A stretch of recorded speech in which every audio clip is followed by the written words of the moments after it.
Şimşək olub qaranlıqda çaxaram, gür çay olub yolun üstə axaram, ulduz olub göydən sənə baxaram, təki məni harayına sən çağır. Şimşək olub qaranlıqda çaxaram, gür çay olub yolun üstə axaram, ulduz olub göydən sənə baxaram, təki məni harayına sən çağır. Təki sən çağır, məni sən çağır, bulud olub qəlbinə nur çilərəm. Təki sən çağır, o dünyada olsam da dönərəm. Təki sən çağır, məni sən çağır, səsləsən yuxuna da gələrəm. Təki sən çağır, o dünyada olsam da dönərəm.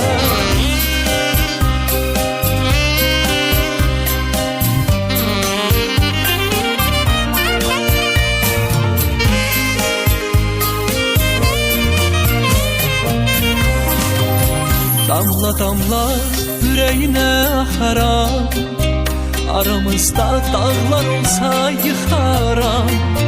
İnan sənə gözüm kimi baxaram, təki məni harayına sən çağır. Damla damla ürəyinə axaram, aramızda dağlar olsa yıxaram.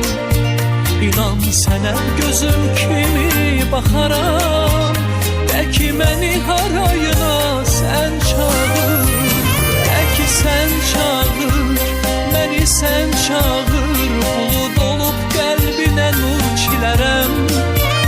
Təki sən çağır, o dünyada olsam da dönərəm. Təki sən çağır, məni sən çağır, səsləsən yuxuna da gələrəm. Təki sən çağır, o dünyada olsam da dönərəm.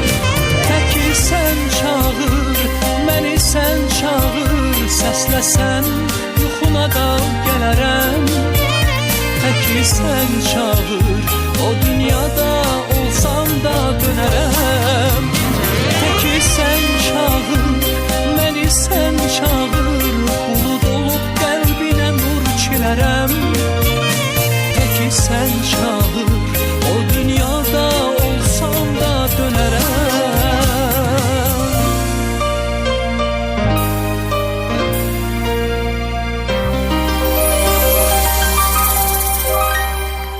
Çox təşəkkür edirik, mükəmməlsiniz hər zaman. Çox təşəkkür edirəm Gülnar xanım. Sabahınız xeyir olsun. Sabahınız Sizi əlbəttə ki, dəyərli tamaşaçılarınızı, qonaqlarınızı salamlayıram, bu gözəl heyətinizi.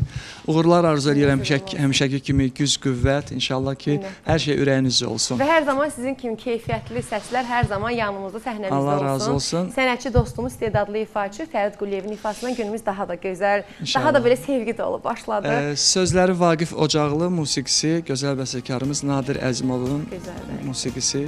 Neçə illərdir ifa etmişəm. Çoxdan da oxumurdum. Deməli, sizin efirdə oxuyum. Gözəl. Çox təşəkkür edirəm. Təşəkkürümüzü bildiririk. Dəvətinizi qəbul edib gəldiyiniz üçün sizə belə keçəsiniz mərkəzə və mən isə qonaqlarımı təqdim eləməmişdən öncə izləyicilərimizlə salamlaşım. Sabahınız xeyir olsun əziz dəyərli izləyicilər. Hər zaman olduğu kimi saatlarımız səhər saatları 10:00 göstərdi. Səhərlərin ən maarifləndirici telelayihəsi olan Xoş Sabah.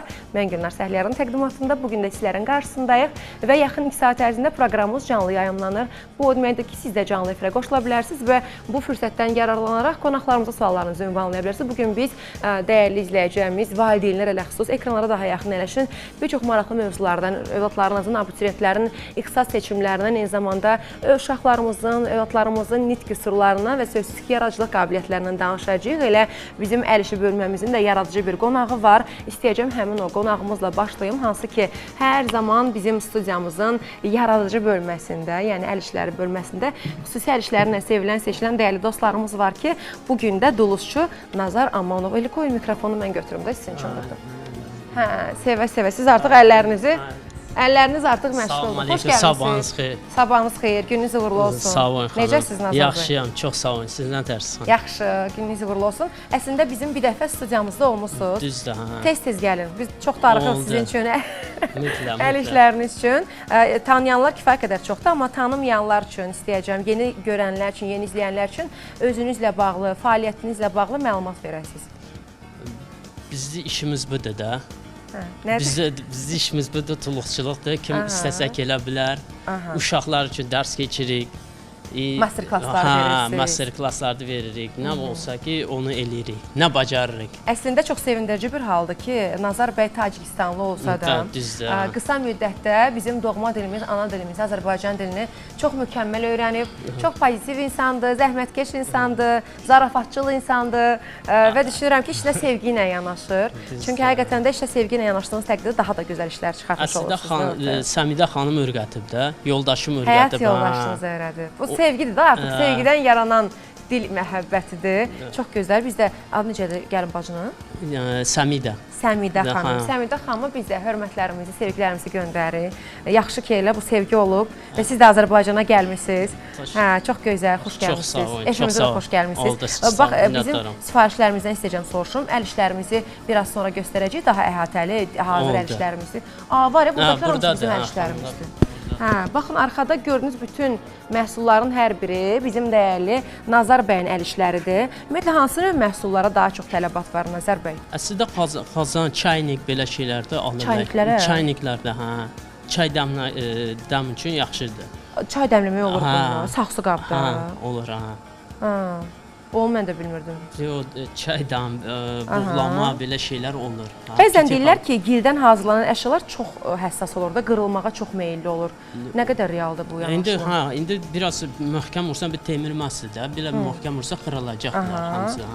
Bəs master klasslarınızda daha çox gildən mi öyrədirsiniz, yoxsa? Yox, gildən də. Ancaq gildən. Bir də gilin rəngləri də fərqli olur, səhv eləmirəmsə. Ağ gil var, qırmızı gil var. Bu indi qəhvəyə gildir. Hə, qırmızı deyirlər də. Qırmızı deyirlər. İki cür olur. İki cür olur. Yox, çox olur, indi cürbəcür olur. Hansında işləmək daha rahatdır? İndi bu qırmızıda çox rahatdır. Ağ rəng, hə, yox, ağ. Sizə rahat deyir. Hə, ağ rəngdə biraz kaprizli gildir o. Deyirsən Fərdi bəy keçən efirinizdə. İkinci dəfədir gəlir Nazar bəy. Bəli, bir neçə ay bundan əvvəl mən sizin qonağınız olanda Nazar qardaşımın da dəvət olmuşdu. Siz nə dediniz? İkinci səfərdir. Yadıma gəldi. Mən də orada əyləşdim. Mən də orada. Gedəndə də gözəl bir dolça hədiyyə elədi bizə. Bəli. Doğrudan neçə ay keçib qismətə baxın. Əl işləri də çox gözəldir. Sizin stresləri çıxıb da. Stres çıxıb artıq sevgidən, məhəbbətdən gözəl ifalar eləyir. Nazar bəy, nə hazırlıq indi canlı efirdə? Nə istəsəniz onu hazırlayın. Nə istəsək? Nə istəsəniz, nə forma desəniz. Nar hazırlayın, nar. Nar okey. Ciddi? Hə, nar. Okey, nar hazırlayırıq. Nə gözəl. Amma fikriniz məndə efirdə olsun. Mikrofonu çox uzağa qoymuram. Hara qoyum mikrofonu? Buralara qoyuram da, bu sizin mikrofonunuzdur. Yaxşı, əl mikrofonu çox uzağa qoymayın. Master klasslardan danışacağıq, amma mən qonaqlarımı təqdim eləmək istəyəcəm. Dəyərli izləyəcəyimiz, qeyd eləmək istəyirəm ki, artıq günlərdir anonslardan gördüyünüz üzrə sevərək sizlərə qonaqlarımı təqdim eləmək istəyirəm ki, illərin təcrübəsini özündə cəmləyən defektolog loqoped dəyərli dostumuz Mətənət xanım Məcidova, xoş gəlmisiniz. Sabahınız xeyir olsun. Təhsil eksperti Hacıqulu Abbaszadə, xoş gəlmisiniz. Sabahınız xeyir və rəssam pedaqoq Humay xanım Məmmədova, xoş gəlmisiniz. Sabahınız xeyir, gününüz uğurlu olsun. Fərdi bəyin köməkliyi ilə bugün qonaqlarımıza suallarımızı verəcəyik. Həm dəyərli sənətçi dostluğumuzda, həm də bugün mənim belə kolleqam olsun, qonaqlarımıza suallarınızı ünvanlayın. Hə, niyə də olmasın. İstəyəcəm, əgər qonaqlarımızın salamlaşmaq istəyi varsa, buyursun. Efir sizindir, rahat olun dostlar. Hacıqulu bəy, xoş gəlmisiniz. Təbiidir, sağ olun, sabahınız xeyir. Təşəkkür edirəm məni efirə dəvət elədiyiniz üçün. Üzr istəyirəm, biraz səsimdə problem var. Bilirsiniz, indi viruslar çoxdur. Məlum məsələ. Efirimiz də canlı olduğu üçün vaxtını dəyişə bilmirik təbii ki. Buradan biz izləyən bütün tamaşaçıları salamlayıram. Bu qədər, yəni qardaşın əl işinə də baxıram. Maşallah 5 dəqiqənin içində məncə narı hazırlayacaq. Çox gözəl. Hacıqulu bəy, əslində peşəkar fəaliyyətiniz nəticəsində sizi illərdir tanıyan geniş bir auditoriyaya, geniş bir kütləyə sahibsiniz. Amma təbii ki, məsələn, mən özüm də 7 gün efirdə olsam da, ola bilər ki, kimsə bizi tanımasın. İstəyəcəm özünüz, fəaliyyətinizlə bağlı tanımayanlara bir məlumat verəsiniz. Peşənizlə bağlı, fəaliyyət sferanızla bağlı. Təbii, mən artıq belə deyim, 11 ildən çoxdur ki, təhsil sektorunda çalışıram və bu illər ərzində müxtəlif Azərbaycanın tanınmış təhsil belə deyim, şirkətlərində işləmişəm. Özəl təhsil şirkətlərində və ilk şirkət olaraq adını çəkməyəcəm təbii ki, yəqin ki, efirdən olmaz, amma Azərbaycan ən böyük təhsil şirkətlərindən birində ümumi təhsil məktəbində başlamışam işimə, fəaliyyətimə və özəl ümumi təhsil məktəbi, dövlət ümumi təhsil məktəbindən ondan fərqlənir ki, orada məktəbə qədərdən başlayaraq, yəni sıfırdan təhsil prosesi başlayır. Artıq bizdə də dövlətdə də elədir. Və bu ona gətirib çıxarıb ki, mən başladım artıq təhsilin digər sektorlarına da, digər sahələrinə də belə deyim, can atmağa, istiqamətlənməyə. Əsasən 3 istiqamətdə indi fəaliyyət göstərirəm. Mən yəni daha çox o 3 istiqamətdə tanınıram. Birincisi ixtisas seçimidir. Bilirsiniz ki, illərdir ki, abituriyentlərə ixtisas seçimində kömək edirəm. Çox həssas mövzudur həqiqətən, məsuliyyətli mövzudur. Belə deyim, bu 11 il ərzində minlərlə abituriyentə tələbat qazanmağa kömək eləmişəm. Bu mənim üçün bir fəxirdir. Bundan əlavə digər istiqamətim daha çox belə deyim, çətin, biz qonaqlarımızla da efir öncəsi bununla bağlı danışdıq. Bilirsiniz ki, həqiqətən də ciddi bir problemə çevrilib. Həm şagirdlərin tərbiyə və təlim məsələlərindən bağlı çətinlik çəkir valideynlər. O valideynlərlə də işləyirəm, şagirdlərlə də işləyirəm və digər çox tanınmasam da bu sahədə, yəni belə deyim, bu biraz ölkəmizdə belə deyim, çox populyar deyil, yəni bunun xüsusi istəkləri var və xüsusi o işlə məşğul olan insanlar var. Beynəlxalq olimpiadalar var, bilirsiniz ki, ölkəmizdə keçirilən. O beynəlxalq olimpiadalara şagird hazırlayıram. İxtisasca mən beynəlxalq münasibət və iqtisadiyyatı bitirmişəm, analitikəm. Və bu analitik qabiliyyətlərim, riyaziyyat və məntiq biliklərim istər-istəməz məni gətirdi, təhsil sektorunda işlədiyimə görə olimpiada hazırlıqlarına gətirdi, çıxardı. Həm də Rus sektorunu bitirmişəm deyə. Bu sahədə də Rus bölməsində çox, yəni barmaqla sayılacaq qədər, hətta bir əlin barmağı qədər bəlkə də saya bilməyəcəksiniz qədər Rus bölməsində olimpiada hazırlıqları müəllimi var. Və belə deyim, bu sahədə də çox yaxşı nəticələrimiz var. İxtisas seçimi dediniz. Mənə maraqlıdır. Bax, bu ilki ixtisas seçimləri ilə bağlı abituriyent valideynlərinə bir köməklik göstərmiş olsaq, maarifləndirmiş olsaq, ixtisas seçimlərində balların düşməsi və yaxud da balların daha yuxarı qalxması, ümumiyyətlə abituriyentlər üçün kimlərə risk qrupundadır, kimlər daha çox fürsətdən istifadə edə biləcək, yararlana biləcək? Belə deyim sizə, ümumiyyətlə ixtisas seçimində balların artması və ya enməsi bu hər hansısa bir şəxs tərəfindən yönələn bir şey deyil. Yəni, ya da ki, bir qurum tərəfindən. Bu, abituriyentlərin sayı, onların imtahanda göstərdikləri nəticə və s. və axırdan asılı olduğu üçün orada dəqiq proqnoz vermək mümkün deyil. Yəni, %100 proqnoz vermək mümkün deyil. Amma belə bir şey var ki, hal-hazırda artıq 11 illik buraxılış imtahanlarının nəticəsi bitib. Və tam olaraq statistik nəticə olmasa da, mən bir təhsil müəssisəsi rəhbəriyəm, mənim şagirdlərim var. Bundan əlavə abituriyentlərlə işləyirəm, onlar hər biri öz ballarını mənə yazırlar. Və ora baxanda bəlli olur ki, bu ilin keçən ildə yaxşı oldu bizim buraxılış imtahanı nəticələrimiz Respublika üzrə. Bu illərdə yaxşıdır. Amma belə bir şey var ki, qeyd etdiyim kimi şagird sayı, yəni ərizə ilə müraciət edən şagirdlərin sayı, onu qeyd etmək istəyirəm ki, elə bu günləri, mayın 1-i, axşam saat 23:59-da artıq birinci mərhələyə qeydiyyat bitir. Yəni, bugünə kim eləməyibsə, qeydiyyatı mütləq eləsin və efirə çıxmamışdan əvvəl elə mən son statistik nəticələrə baxdım, artıq 90 minə yaxın abituriyent öz ərizəsində müraciət eləyib. Və bu onu göstərir ki, və demək olar bütün qruplar üzrə ötən ildən daha çox şagird müraciət var, yəni abituriyent müraciəti var. Əslində çox gözəl bir məqamdır. Kaş bütün valideynlər abituriyent həyəcanı, abituriyent övladının abituriyentliyi, tələbəlik həyəcanı keçsin. Məncə Fərid, səndə övladlar olacaqdı, daha az yaşlıydılar. Bəli, böyüklərdən üzr istəyirəm. Allah olmayanlara qismət eləsin. Qızım bu il 1-ci sinifi bitirəcək inşallah, hələ balacadılar. Allah saxlasın. Oğlum da hələ bağçaya gedir. İndi onu bağçaya düşürdüb gəlmişəm. Aynı gözəl. Allah saxlasın, bəxtin gözəlləsin. İnşallah Nitqləri bəs necədir tələffüzləri? Maşallah yaxşıdır. Təbii ki, yəni qız evladı, yəni bildiyim qədərilə, həm də Daha gördüyüm deyir. qədərilə daha tez aktiv, yəni belə həyata belə başlayır, daha tez danışır. Necə ki mənim evladım da. Oğlum amma məsəl üçün 3 yaşı olub danışır, cümlələr qurur. Sadəcə olaraq hələ ki belə hərflər fərqlidir də, bəli, hə, qız maşallah çox Bu ümumiyyətlə niyə səlis belədir? danışırdı. Məsələn, böyüklərin təbii ki, üzr istəyirəm, mən də qeyd etmək istəyirəm ki, mənim də qız övladımda, oğlun övladımda inkişafında fərqlilik var.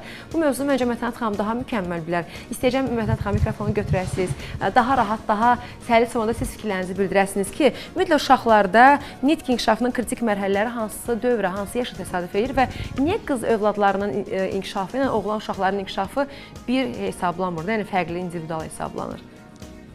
Əvvəlcə bütün televiziya tamaşaçılarını salamlayıram. Hər kəs ki bizə vaxtını ayırıb, yəni bizə qoşulub. Hər biriniz sabahın xeyir deyirəm, salamlayıram. Sizə də təşəkkür edirəm məni verilişinizə dəvət etdiyinizə görə. Bəli, mövzu çox aktual mövzudur, həmişəki kimi. Yəni sizin həmişə verilişləriniz aktual olur. Buna rəğmən öz fikrimi də bildirim. Yəni mövzu belə başladı. Yəni nə üçün qız və oğlanların nitqi bir-birindən fərqlidir? Yəni oğlanlarda qızlara nisbətən demək sinir sistemi zəif olduğuna görə qızlar bir qədər aktiv olur. Hətta qızlar tez yerir, tez də danışa bilirlər. Yəni belə uşaqlara da təsadüf eləmişik. Bəli, bəli. Çünki onların inkişafı bilavasitə oğlanlardan bir qədər irəli gedir. Daha sürətli. Bəli, daha sürətli gedir. Çünki baxın, bilik və bacarıqdan əlavə uşaqlarda, yəni bunu da müşahidə eləmişik ki, qızlar bacardığı işi oğlanlar bir qədər baxın ləng yerinə yetirir.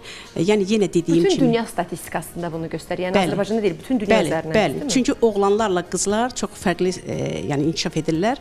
Ona görə də qızlar daha aktiv olur, nəinki oğlanlar.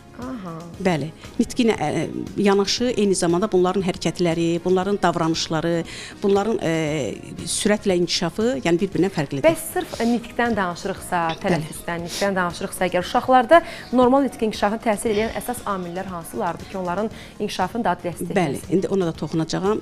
Yəni burada valideynlərin rolu çox böyükdür. Yəni uşaqların nitq inkişafı nə kimi deyəcəm hamısını bir-bir xırdalayacağam. Yəni burada ataların, anaların, babaların, nənələrin, hətta onlara baxıcıların da, yəni dayələrin də rolu çox böyükdür. Nə üçün? Çünki uşaq erkən yaş dövründən baxın, hələ o anadan olanda nitqi olmur. Təbii ki, qıqıltılarla, üzürlü sayın, qığıltılarla, eyni zamanda ağlamaqla falan, yəni o öz istəyini bildirməyə başlayır. Sonra irəliləyən yaşlarda, irəliləyən aylarda uşaq başlayır yavaş-yavaş qığıltıdan əlavə reaksiyalar verməyə. Əgər reaksiya verərsə uşaq, məsələn, ananın işi varsa, onun başını telefonla, televizorla nəyinəsə bir qarışdırarsa, həminki vaxt uşaqda nə gedər? Qapanma gedir də, yəni ki, qapanır özünə, ətraf mühiti dərk eləmir. Eyni zamanda biraz irəliləyən daha yaşlarda, məsəl üçün 3-6 aylarda, 6-9 aylarda başlayır yavaş-yavaş öz normativlərini. Bəli, öz normativlərini yerinə yetirə bilmir. Həminki vaxt uşaqda yenə deyirəm, ləngimələr başlayır. Ləngimə də nədən əmələ gəlir? Yəni çox məşğul olmurlar uşaqla.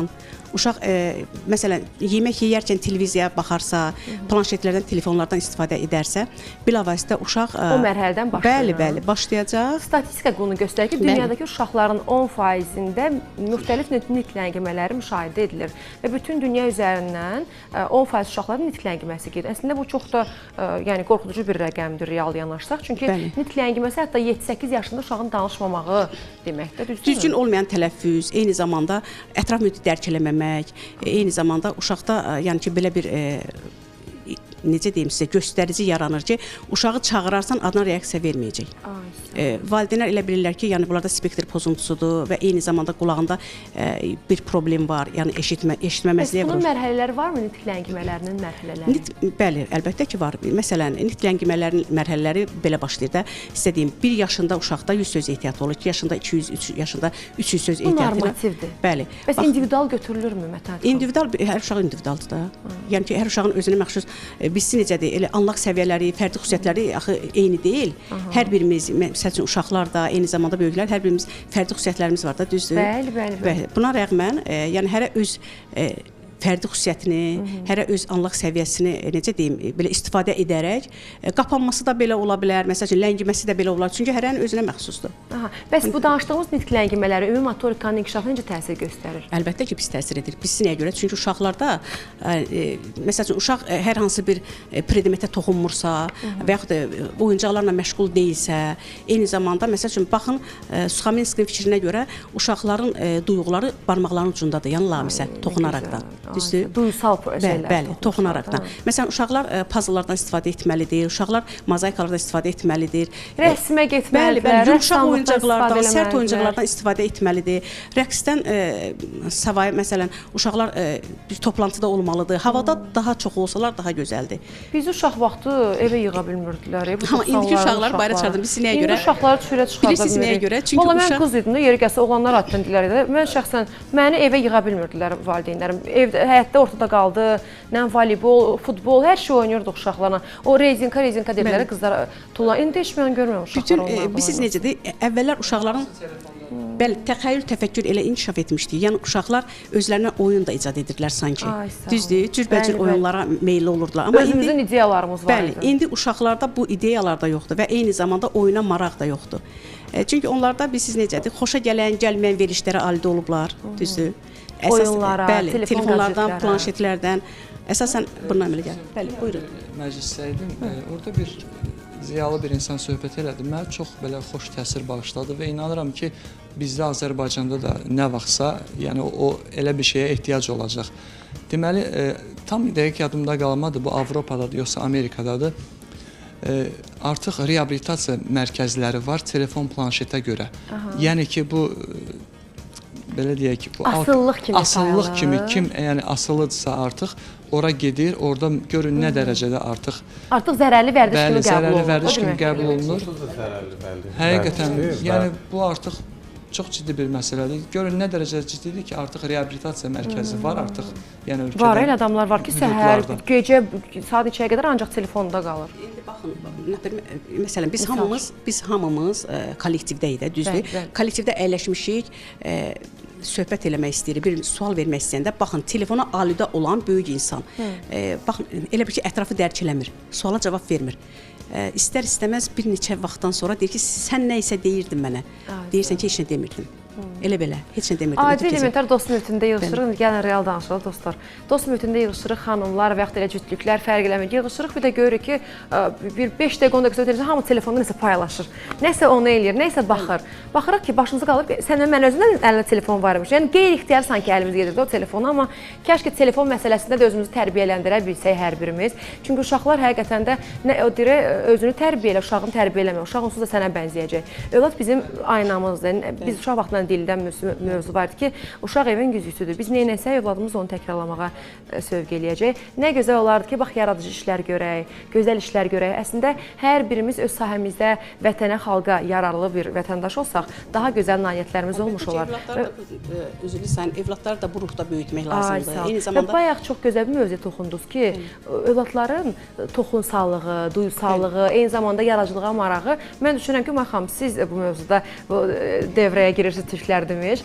Sizin bu sahədə olan təcrübəniz, bilik bacarığınız, eyni zamanda uşaqlarla o qədər səbirlə, təmkinlə danışmağınız. Xanım, mən sizi sosial şəbəkədən uzun müddət izləyirdim. İstəyəcəm özünüzlə bağlı, fəaliyyətinizlə bağlı tanımayanlara bir məlumat verəsiniz. Əvvəla hər kəsə salamlayıram. Mən Məmmədova Humay, rəsm müəlliməsiyəm. Mədəniyyət İncəsənət Universitetini bitirmişəm, təsvir sənət müəllimliyi ixtisası olaraq. Həm abituriyentləri hazırlaşdırıram qabiliyyətə 5-ci qrup təsvir sənət ixtisasına görə və MİQ hazırlığı. Artıq sentyabr ayından bəri MİQ hazırlıqlarına başlamışam. Müəllimləri müəllim işə qəbul imtahanına hazırlaşdırıram. İnşallah ki, artıq hər iki tərəfin də imtahanlarına az qalıbdır. İnşallah qəbul olarlar. Ay, inşallah. Əgər onların müəllimələri Humay xanımsa qəbul olacaqlar. İnşallah, nə şübhə. Bəs özünüzün rəssamlığa marağınız necə yarandı? Mənim istedadım ən balacılıqdan bəri olub. Hardasa sizə deyim, 3-cü, 2-ci sinifdən bəri artıq başlamışam rəsm çəkməyə. 3-cü sinifdən kursa yazıldım. Orada mənim müəllimim Murad müəllim. Valideynləriniz dəstək oldu. Bəli, valideynlərim sayəsində. Murad Kərimov var, mənim müəllimim olub. Oradan ona salamlayıram. Biz də salamlarımızı göndəririk. Ümid edirəm ki, məni izləyir. Həqiqətən onun əziyyəti çox böyük olub. Həqiqətən 11-ci sinifə qədər məni hazırlaşdırıb. Bu cəhətdə valideynlərimə də çox təşəkkür edirəm ki, həqiqətən məni düz 11 ildir mənim üzərimdə əziyyət çəkirlər. Belə.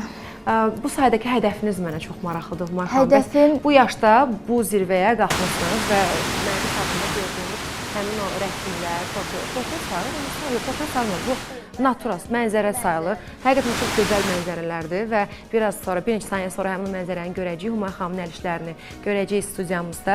Bu sayədəki hədəfiniz nədir bəs Humay xanım? Bu sahədə bütün abituriyentlərə daha çox dəstək olmaq, təsviri incəsənət müəllimliyi necə olursa, hər bir müəllimə, hər bir şagirdə bunu göstərmək, incəsənətin Azərbaycanda necə bir dəyərli olduğunu hər kəsə bildirmək. Ay, nə gözəl. Ümumiyyətlə, rəssamlar mənə hər zaman maraqlı gəlib. Biraz da belə fərqli gəlib mənə. Sizin məsələn, mən belə deyək də, yolda tanımamış olsam, yolda bir görsəydim, mən sizi daha çox belə pedaqoji müəllim kimi görərdim. Amma rəssamlar biraz belə geyim tərzlərindən qeyri-adi, kreativ saç düzümləri, rəngarəng, belə fərqli. Siz daha çox belə xanım, xatın və müəllim tipajındasınız. Mən düşünürəm ki, elə bu belə xarakteriniz ki, sizi uşaqların gözünü daha da çox sevdirən, o yaradıcı tərəfləriniz daha da ön plana çəkən işlərinizdə uğurlar, suallarım çox olacaq. Kifayət qədər izləyicilərimizdə sualları var. Mənim belə deyim də, proqramımızın sosial şəbəkəsi, mənim öz sosial şəbəkəməm. Eləcə də bizim müqayiət xəttimizdə kifayət qədər çox sayılı izləyici sualları da var ki, sizin də suallarınızı səsləndirməyə çalışacağım. Amma hal-hazırda çayınızı, qəhvənizi təzələmək üçün çox qısa bir fasiləmizə keçid alacağıq, dəyərli izləyəcəksiniz. Fasiləmizdə isə proqramımızın baş sponsoru olan Ritello ev robotlarla bağlı görüntüləri izləyəcəksiniz. Mən hər zaman qeyd edirəm, təmizliyimiz sağlamlığımızdan, təmizliyimiz evimizdən başlayır, sağlamlıq evimizdən başlayır, evimiz isə təmiz olmalıdır ki, biz hər zaman sağlam olmuş olaq ki, Ritello haqqında görüntüləri izləyirsiniz, mən də şifalar məlumatlar verim sevərək, hansı ki, Alman mühəndisi dəqiqlə dizayn edilmiş və tibbi sertifikat daşıyan, tibbi status daşıyan bir məhsuldur. Güclü sorma texnologiyaları var, yeni nəsil su filtrasiya sistemi vasitəsilə ən dərində olan kirləri, tozları, allergenləri, hətta ev heyvanlarınızın tozlarını belə həmin o güclü sorma texnologiyaları vasitəsilə özünə suya həbs edir. Artıq siz o göydə uçan tozcuqları görməyəcəksiniz ki, bir neçə gündən sonra inşallah önümüzdəki həftə biz bu məhsulları efirimizdə əyani olaraq göstərəcəyik sizlərə də həmin o nümayiş elətdirəcəyik ki, nümayişlərimiz tam təmənnasızdır. Nəinki paytaxtda, eyni zamanda bölgələrimizdə də nümayişlərimiz ödənişsizdir ki, bu ödənişsiz nümayişlərdən yararlanmaq üçün 055-299-8000 nömrəsindən əlaqə saxlayıb bənzəri olmayan ev təmizliyi robotundan siz də ən yaxın dəqiqələrdən yaxın saatlara tanış ola bilərsiniz. Qeyd etdiyimiz kimi satış şöbələrimiz yalnız paytaxtda deyil, eyni zamanda bölgələrimizdə də var ki, rahatlıqla bizim əlaqə nömrəmiz vasitəsilə əlaqə saxlayıb müraciətlərinizi eləyib nümayiş elətdirmək üçün əməkdaşlarımızı evlərinizə dəvət edə bilərsiniz ki, siz də bu bənzəri olmayan ev robotundan əgər tanış olmaq istəyirsinizsə, zəng eləyin, öncədən qeyddən keçin və evlərinizə dəvət eləyin bizim əməkdaşlarımızı. Qısa fasiləmiz ərzində tanıtım çarxını izləyək, qayıtdıqdan sonra qaldığımız yerdən davam edəcəyik.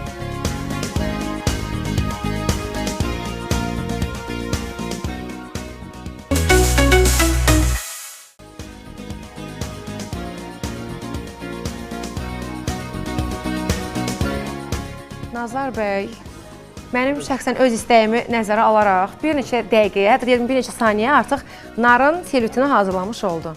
Əliniz qolunuz var olsun. Sağ olun xanım. Siz bütün işləri belə tez sürətli görürsünüz Nazar bəy?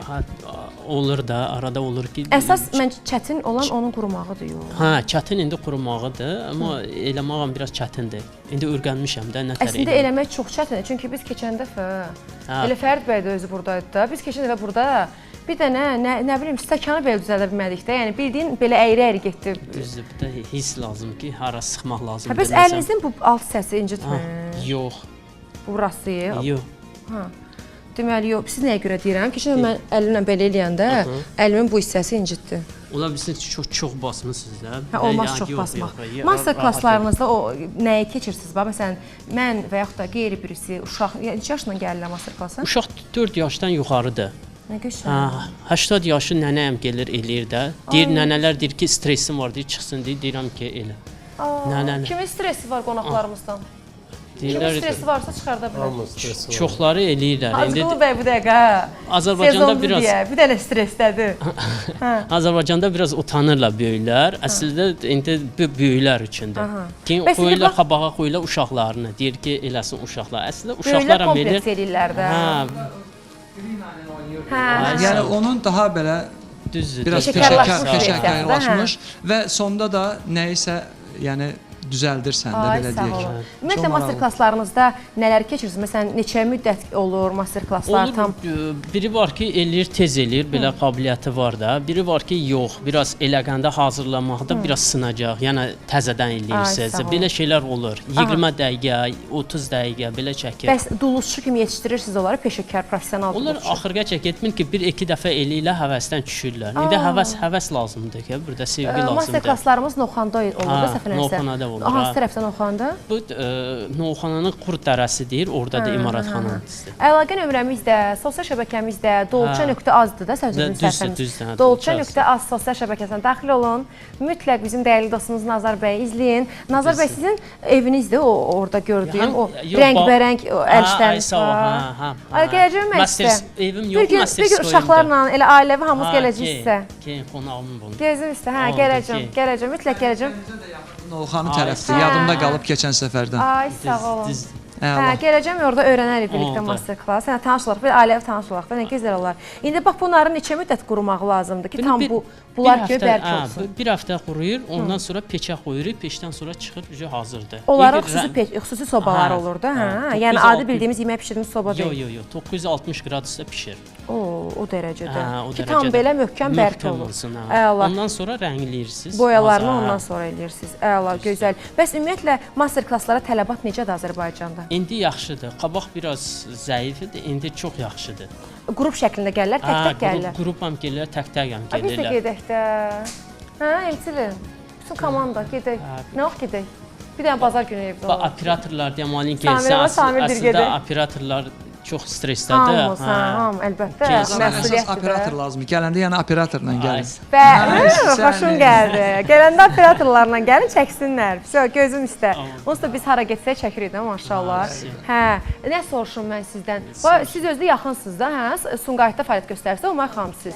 Gördünüz ki, kiminsə stressi var rəssamlardan, uşaqlardan. Aslında rəssamlarda stresi olmur ki. Onlar özləri çıxardırlar da, onlar çəkiliş eləyirlər, onlar stresslərini çıxardırlar. Fırça ilə o stresi çıxardırlar. Əla, bugün master klass keçəcəyik qonaqlara. İstəsək keçəcək. Qonaqlardan master klassa məncə ilk Hacıqulu bəydən başlayacağıq. Olsun. Xahiş edirəm, mənim narımı qoyun kənara. Mənim narım. Qoyuram, sizinkini qoyuram. Narım qalsın qıraqda. Okey. Mən indi Hacıqulu bəyə suallarımı verim. Qonaqlarıma suallar. Necə çıxardınız? Onu bir dənə göstərək də. Biz belə çıxartırıq rahat. Balaca gül qabı oldu da, belə deyək ki, həm də gül qabıdır. Bəh. Nə gözəl görsəndi. Xahiş edirəm. Alqışlar. Elə həssas. Məncə də alqışlar, vallahi alqışlar. Bir neçə dəqiqənin içində bunu hazırlamaq hər duluzçunun da işi deyil, mükəmməlsiz. Hə, indi birazdan bizim burada master klasslarımız olacaq. Nazar bəy canlı efirdə hər zaman kimi. Amma həqiqətən tam səmimiyyətimdən deyirəm, dəyərli izləyicilər, hər biriniz dolça.az saytına mütləq keçid eləyin. Nazar bəyin yanına gedin, emalatxanada. İnşallah manifestləyirəm bunu da. Kimə də gələcəm. Gələcəm orada, stres atacağıq inşallah. Gözəl o duluzçuluğu hazırlayacaq. Birlikdə öyrənəcək Nazar bəyin rəhbərliyi ilə sözsüz ki, mənim suallarım çoxdur, amma arxamda gördüyünüz bu möhtəşəm portretlər, görürsüz onu. Hə, Nicat göstərəcəyim hamısını. Mən çəkim. Hə, mən çəkilim göstərsin dəyərli dostumuz Nicat bəy, operatorumuz. Şəhərli xanım hamısını göstərsin. Mən isə həmin bu möhtəşəm əl işlərini hazırlayan dəyərli rəssamımız, eyni zamanda pedaqoqumuz Humay xanımın suallarımı ünvanlandırım. Ümumiyyətlə rəssamlıq başqa bir istedaddır həqiqətən də. Hələ at. At mənim ən həssas mövzularımdan da həqiqətən çox gözəl çəkmisiniz, incə işləmisiniz və mükəmməl işləmisiniz. Sizə görə Humay xanım, yaxşı rəssamın hansı 3 əsas bacarığı olmalıdır? Birinci bacarıq əslində tam bacarıq deyil. Yəni rəssam həvəsi olmadan həvəssiz işləyə bilməz. Qəlbdən. Təbii gəlməlidir sanki. Hə, əlbəttə. Ürəkdən, qəlbdən onu hiss edərək işləmək lazımdır. Yoxsa belə həvəssiz var, elə tələbə var ki, həvəssiz işləyir, sadəcə işləyir. Yəni işi qutarsın, hiss eləmək, əlbəttə ki, mən onu hiss eləyirəm. Bəzi tələbələrim olub, onu hiss eləyirəm. Bütün sahələrdə var, Ay, sağ olun. Bir var plan doldurmaq, bir var ki, o anı yaşamaq, hiss etmək. Anı yaşayaraq hiss etmək. Məncə yaradıcı sahədə o daha çox özünü biruzə verir. Məsələn, keçənlərdə təbii ki, çəkməyəcəm, indi ayıb olar. Keçənlərdə və izləyərlər deyə düşünürəm. Keçənlərdə bir ifanı orta yaşlı nəsil nümayəndəsi, hansı ki, subay oğlandı, xatirə mahnısını və bir də bizim dəyərli dəyərli sənətkarımız Efelir deyirik ki, öz dostlarımıza hansı ki efirdə deyil ya, dost mühitindəyik. Deyirik ki, o səsin içindəki o yanğı, o çalar, o yaşanmışlıq hissi var. Həqiqətən də mən düşünürəm ki, ifada, sənət, rəssamlıq, yəni mən düşünürəm yaradıcı tərəf, bu elementə duluzçuluq, bu işlər daha çox o yanığı tələb edir, yaşanmışlıqlar tələb edir. Mən düşünürəm ki, yəni məsələn o ürəyə qoymazsanız bu cür mükəmməl işlər görmək olmaz. Əlbəttə ki, təbii ki, elədir. Ümumiyyətlə bütün ixtisaslarda elədir. Yəni kim öz ixtisasına uyğun professional şəkildə ürəkdən bunu eləyirsə, əlbəttə ki, hər işin sonunda qəşəng çıxar. Çox qəşəng çıxar. Sevə-sevə görülür. Sevgi ilə görülən iş hər zaman daha gözəl olur. Bəli. Bəs rəssamlardan söz düşmüşkən Humay xanım, dünya üzrə hansı məşhur rəssamı bəyənirsiniz, izləyirsiniz? Əslində rəssamlar çoxdur dünya üzrə. Bəhruz Kəngərlinin rəssamın işlərini çox bəyənirəm. Biraz əvvəlki illərə keçəcəm. İvan Şişkin tanıyarsınız, bilmirəm. O rəssamı çox bəyənirəm. Bilirsiniz necə? Realizm. Mən özüm realizm üslubunda çəkirəm deyə. Onların da əsərləri realizmdir, çox gözəl əsərlər var. Əsasən də İvan Şişkinin bir əsər var. Düzü, mən özüm daha çox portret yox da mənzərələri daha çox bəyənirəm. Belə heyvan rəsmlər olsun, mənzərə rəsmlər olsun. Orada da elədir, bəli. İvan Şişkinin bir dənə əsəri var ki, hansı ki orada meşədir, 3 dənə ayı rəsmi var. O çox gözəl əsərdir həqiqətən. Yəni rəsmlərdə subliminal mesaj var. Məsələn, mən rəsmə baxıb, məsələn, burada gördüyümüz at portretinə baxıb mən başqa şey düşünə bilərəm. Fərid dostumuz başqa bir şey, Hacıqulu bəy tamam başqa bir şey. Yəni hər bir rəsmin subliminal mesajı və hər bir rəsmin psixoloji anlaqlılığımız var. Yəni hər bir kəs hətta sizə bir şey deyim. Yəni bütün rəssamların özünə görə öz iş prosesi olur. Necə deyim? Məsəl üçün mən indi məsəl üçün özümdən deyim, realizm üslubunda keçirəm, amma başqa rəssamlar başqa bir üslublarda, texnikalarda işləyirlər. Məsələn, mən daha çox realist işləyirəmsə, elə rəssam var ki, onu heç realist işləmir, bambaşqa bir texnikada işləyir, amma onun da çox gözəl əsərləri çıxır. Əlbəttə ki, elə əsərlər də baxılır, belə əsərlər də baxılır. Bu rəsmləri çəkərkən hansı məqamdan, hansı incə işdən zövq alırsınız daha çox? Xırdalıqlı işləri çox sevirəm. Yəni, əgər bir ağac çəkirəmsə, onun xırda detayına qədər, xırda yarpaqlarına qədər mən o işi işləməliyəm. Xırdalı rəsmlər çox qəşəng olur, həqiqətən. Eyni zamanda rəssamlıq sənətinin incəliklərini, xırdalıqlarını da öyrədirsiniz tələbələrinizə. Bəs bu mənada nələri qeyd eləyərdiniz? Yəni, tələbələriniz neçə yaşdan qatılır? Bayaq dediniz ki, miqyada hətta daha yuxarı yaşlı abituriyentlərə və yaxud da digər tələbələr də hazırlaşdır. Bəs başdan başlasaq? Sıfırdan başlayaq deyəndə ki, balaca uşaqları götürürəm, amma çox az götürürəm balaca uşaqları. Əsasən məndə abituriyentlər olur. 16 yaşdan, 15 yaşından artıq gəlirlər. 8-dən, 9-cu sinifdən başlarlar. Elə tələbə var ki, abituriyent var, 11 sinifdən hazırlaşmır, 9-cu sinifdən imtahan vermək istəyir. Məsələn, Əzim Əzimzadəyə verənlər var, Sabir adına verənlər var, o üzrə imtahan verir. Əlbəttə ki, o üzrə istiqamətdə hazırlaşdırıq. Yəni, 8-ci sinifdən artıq bunlar başlanır keçirilməyə.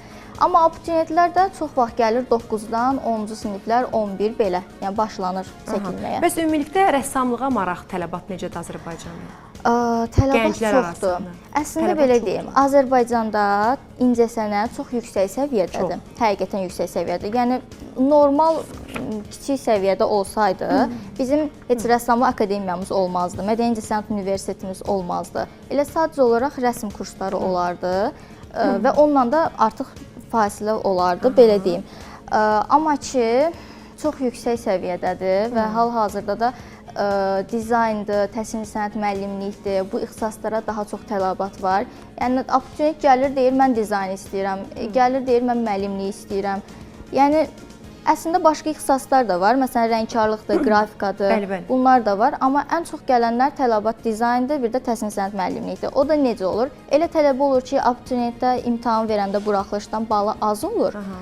Dizaynerə baxır ki, balı yetmir, biz onu hazırlaşdırıq təsvir sənət müəllimliyinə. Sizin sahəniz elə bir sahədir ki, həm o işdə istirahət edirsiniz, həm də o işdə işləyirsiniz, qazanc yeri əldə edirsiniz.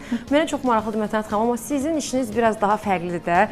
Uşaqlarla çalışırsınız, əksər hallar 90%-larda elə məhsul körpələrlə çalışırsınız və işiniz həm həssas, həm çox çətin, həm də biraz daha çox məsuliyyətlidir. Gəlin real etiraf eləyək. Bəs bu qədər işlərinizin arasında istirahətdə nədən zövq alırsınız? Yəni, bu işlərinizdən əlavə nədən istirahətdə zövq alırsınız daha çox? Özünüzü harada startlayırsınız, harada restart edirsiniz? Baxın, qoy deyim. Yəni ki, xəstələr müraciət edəndə pasiyentlər təbii ki, uşaqlarla yanaşı yaş həddi yoxdur, yəni. Əlbəttə, Nitq qüsurlarında kəkələmə, bəli, yaş həddi yoxdur.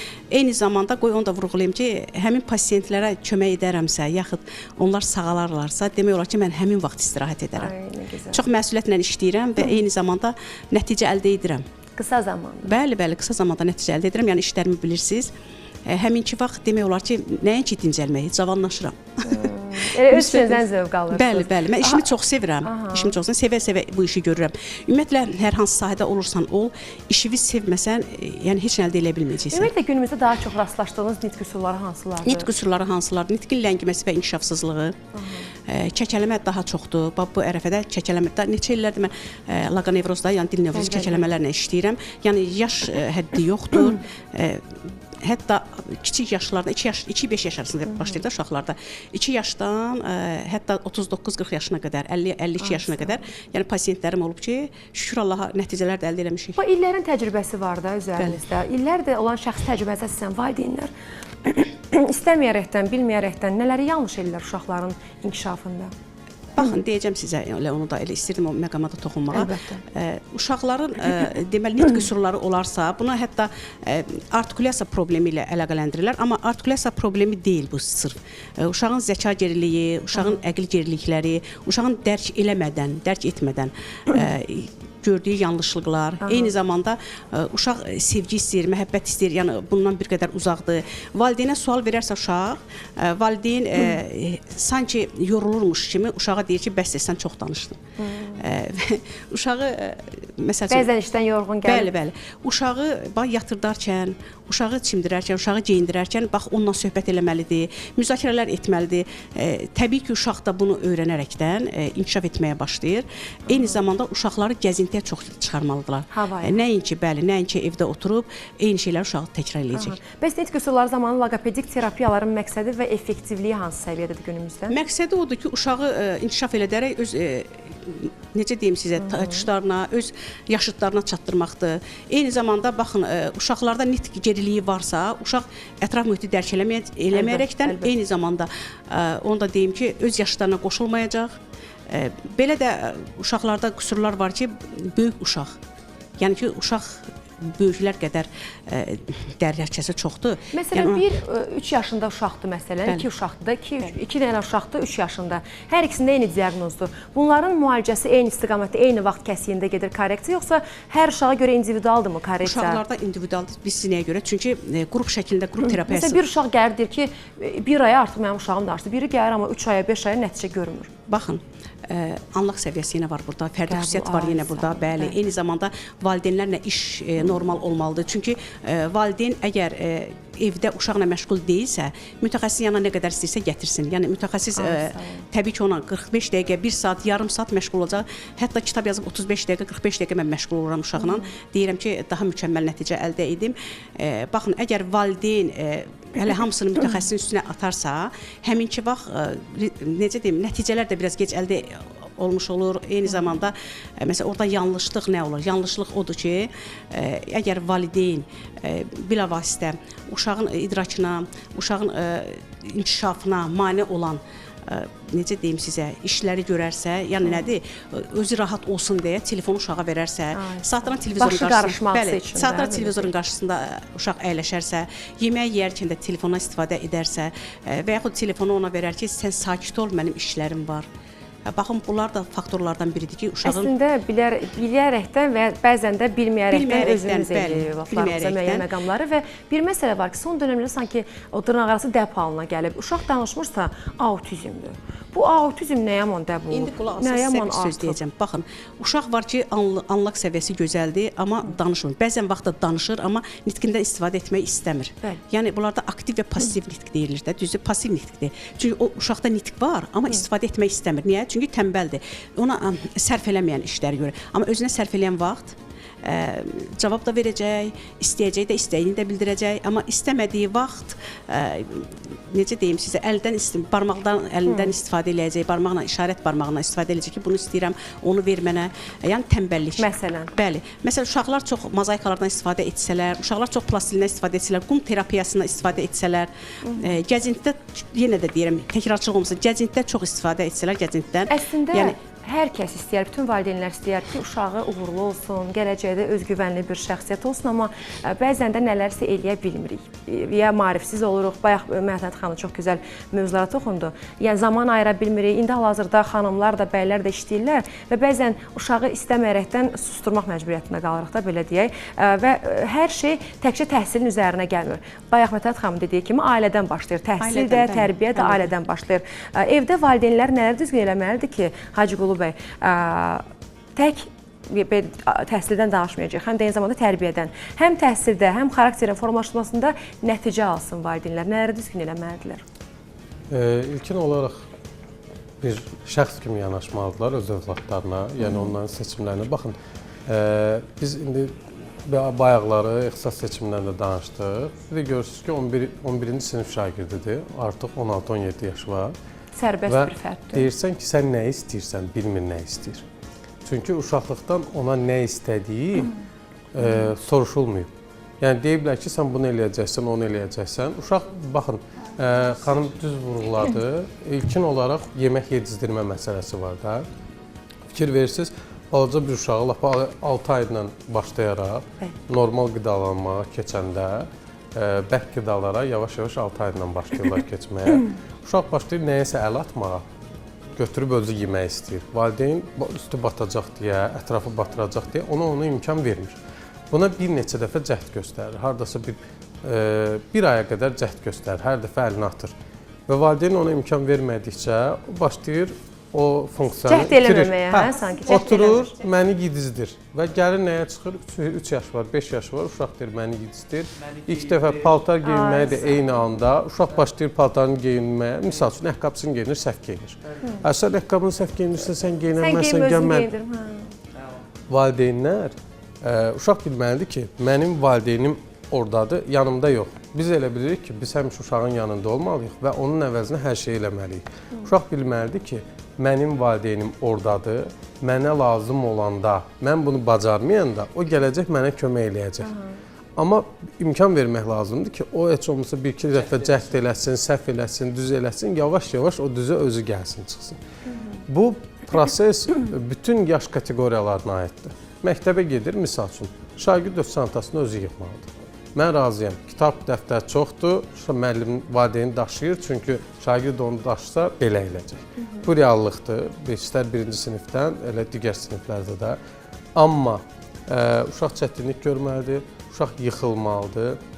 Uşaq bilməlidir ki, mən yıxılandan sonra durub ağlayanda qaça biləcəyim bir adam var, okey. Amma biz onu daimi olaraq qoruyub yıxılmamağa imkan verməsək, yəni yıxılmağa daha doğrusu imkan verməsək, o uşaq bilməyəcək nə eləməlidir. Bəlkə başa düşməlidir uşaq, bəli. Bizim dövrümüzdə, mən açıq bir şey deyim sizə, reallıq ondan ibarət ki, illər bundan öncə, Sovet dövründə valideynlər də ciddi şəkildə çox, belə deyim, iş, zavod və fabriklərdə işləyiblər. Onlar uşaqlarından çox maraqlana bilməyiblər. Biz, o xanım demişkən, bizi çöldən evə yığa bilmirdilər.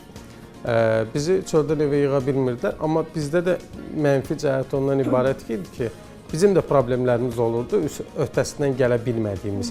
Biz onların öhdəsindən gəlməyə çalışırdıq, gələ bilməyəndə də qalırdı o problem olaraq da qalırdı. Üst-üstə yığılır. Hə, indiki valideynlər o problemlərin olmamasına çalışırlar. Ümumiyyətlə, sıfır problem olsun uşaqda və uşaq o sıfır problemlə irəliləyəndə problemlərin həllini bilmir. Ona elə bir mühit yaratmaq lazımdır ki, o problemlə üzləşsin, problemi özü həll eləməyə çalışsın.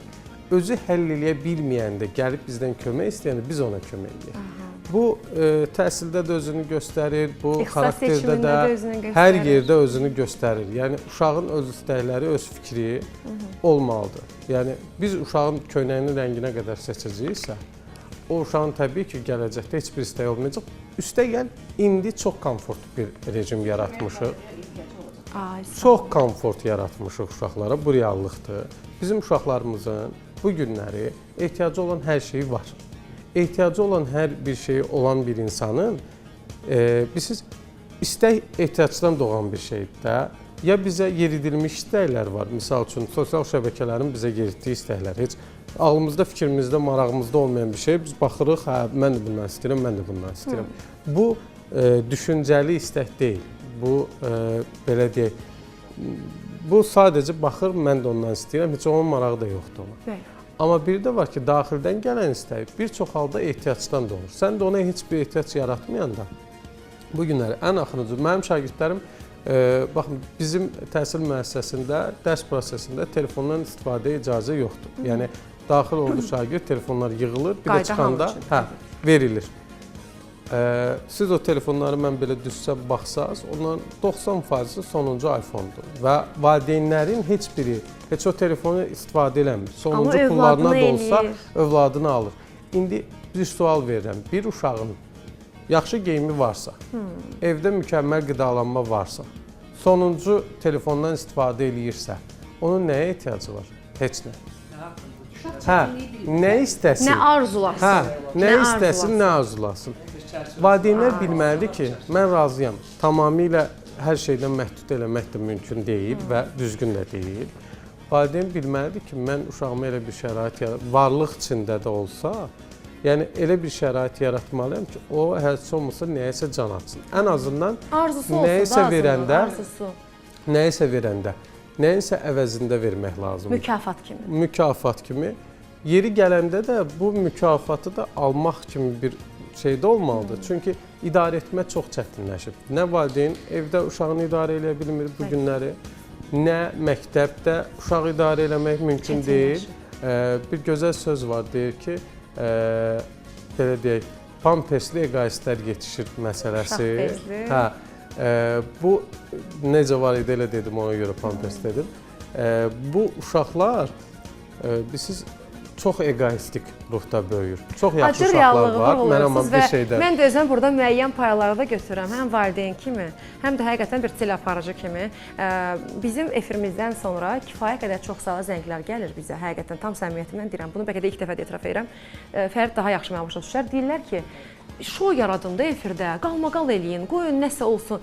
Deyirəm, valla, qoy mənim reytingim 1-2 qram az olsun, amma mən xalqıma yararlı olum, mən ölkəmə yararlı olum. Çünki həqiqətən də təhsilə yatırılan investisiya heç vaxt itməyəcək olan investisiyadır. Bu, istər uşağın 4 yaş olsun, istər uşağın 14 yaş olsun, istər fərqi yoxdur. Yəni, övladımıza eləyə biləcəyimiz ən gözəl yatırım, onun geyimi, keçimindən, sağlamlığından daha da bəlkə də vacib onun beyninə, zehninə və təhsilinə olan yatırımdır. Çünki özü ilə daşıyır, yəni hara getməyindən asılı olmayacaq. Uşağa, yəni yoldaş qeyd elədi ki, bəs mən ona, biz məsəl üçün uşağa deyir ki, sən bunu eləsən, biz sənə mükafatı da elə vermək lazımdır ki, uşaq rüşvət kimi qəbul etməsin. Düzdür? Rüşvət kimi qəbul edilərsə, deməli o hər dəfə fikirləşəcək ki, mən nə isə eləsəm, mənə bunu verəcəklər. Nəticə bəli. Bunu elə vermək lazımdır ki, uşaq musiqini belə təhsilini alsınlar. Bax, mənim indi hal-hazırda yararlı yerlərimdən biri nədir? Sosial şəbəkədə olan qeyri-ixtisas sahibləri, elə aparıcılar özləri də nəyəmə səhnəyə yönəlmişik hamımız, nəyəmə səhnəni istəyirik hamımız. Yəni təmdə olmaq istəyirlər. Hə, yəni siz necə? Mən düşünürəm ki, ola bilər, hər kəsin bir arzusu, xəyalı ola bilər. O heç kimi biz qınamırıq, heç ona ixtiyarımız da yoxdur. Amma musiqinin belə təhsilini alsınlar da. Nə gözəl olar onun təhsilini alsalar. Ümumiyyətlə kənardan hər bir deyir döyüş asant görünür. Kənardan gözəl görünür səhnə, parlaq işıqlar, gözəl geyim, keçim, musiqilər, amma gəlib ora düşəndən sonra o çətinlikləri görür və çoxları tab gətirmir. Ona görə düşünüb, sevib hər hansısa bir işə, hər hansısa bir sənəti, yəni addım atmaq lazımdır. Eynən, Humay xanım.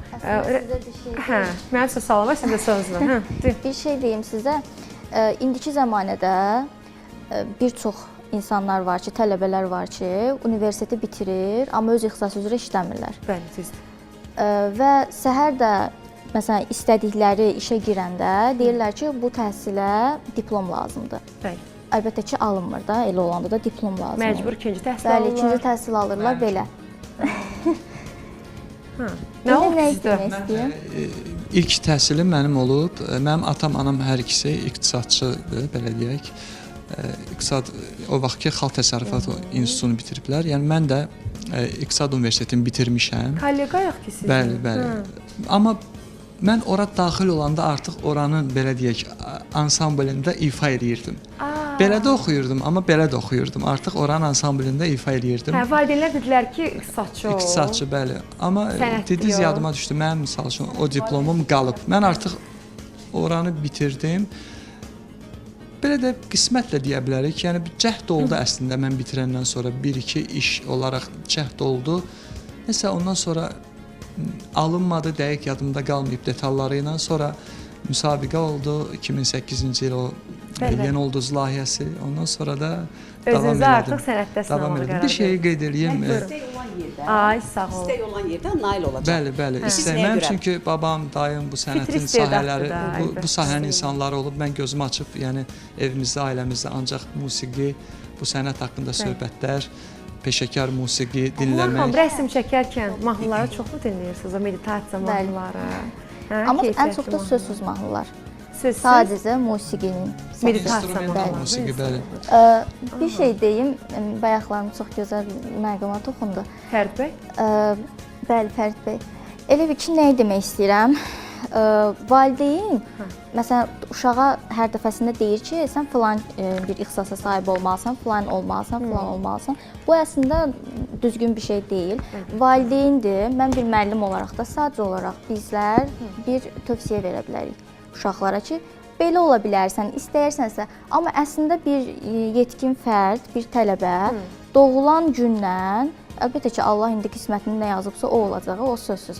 Doğulan gündən düz 11-ci sinifə qədər... Bizim də qarşımızda seçim imkanları var. Bəli. Biz özümüz təfəkkürümüzə seçirik. Əlbəttə ki, 11-ci sinifə qədər bu seçim bizə verilir, şanslar verilir. Bəli. Hər kəs bizə bu motivasiya da verirlər, tövsiyələr də verirlər.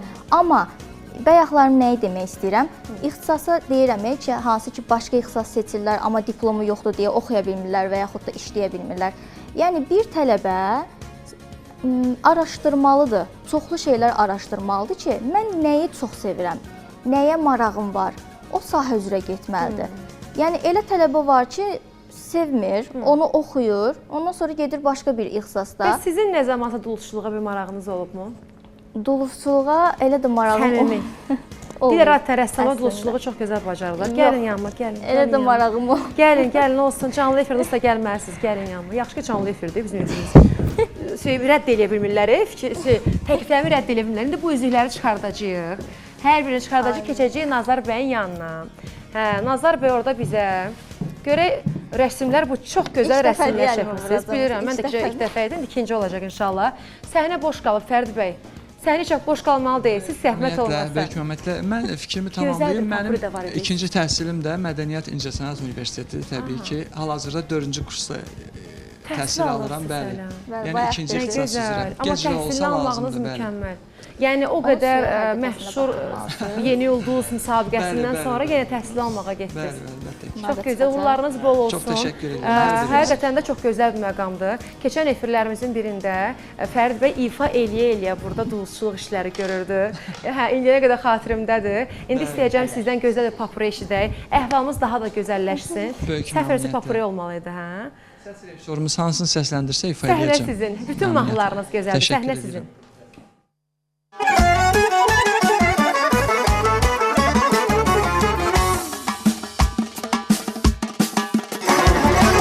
Dağlarda duman gözəldi, qaşların kamanı gözəldi. Dağlarda duman gözəldi, qaşların kamanı gözəldi. Hüsnünə heç bir söz olmaz, gözlərin yamanı gözəldi. Hüsnünə heç bir söz olmaz, gözlərin yamanı gözəldi. Alıbdır əqlimi başdan, keçmək olmaz bu göz qaşdan. Alıbdır əqlimi başdan, keçmək olmaz bu göz qaşdan. Səni mən yaman sevirəm, ürəkdən canan sevirəm. Səni mən yaman sevirəm, ürəkdən canan sevirəm. Mənə gəl eylə vəfa yar, aşiqə etmə cəfa yar. Mənə gəl eylə vəfa yar, aşiqə etmə cəfa yar.